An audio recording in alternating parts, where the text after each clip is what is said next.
ముందు జరిగిపోయినదే ఇప్పుడు జరుగుతుంది. ఇక ముందును జరుగుతుంది. జరిగిపోయిన దాన్నే దేవుడు మరలా రప్పిస్తాడు. ఎందుకంటే సూర్యుని కింద కొత్తగా జరిగేది ఏమీ లేదు. బైబిల్ చాలా ప్రవచనాత్మకమైనది.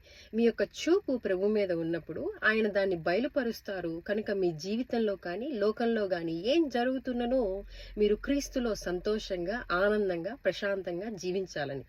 ఒక ఎగ్జాంపుల్, దావీదు ఇజ్రాయెల్ తరపున గొలియాత్తో యుద్ధం చేయక మునుపు అతను లయన్తో, బేర్తో యుద్ధం చేశాడు.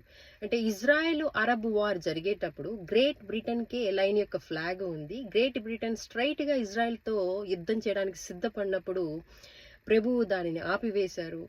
నెక్స్ట్ రష్యాకే ఇప్పుడు బేర్ యొక్క సింబల్ ఉన్నది.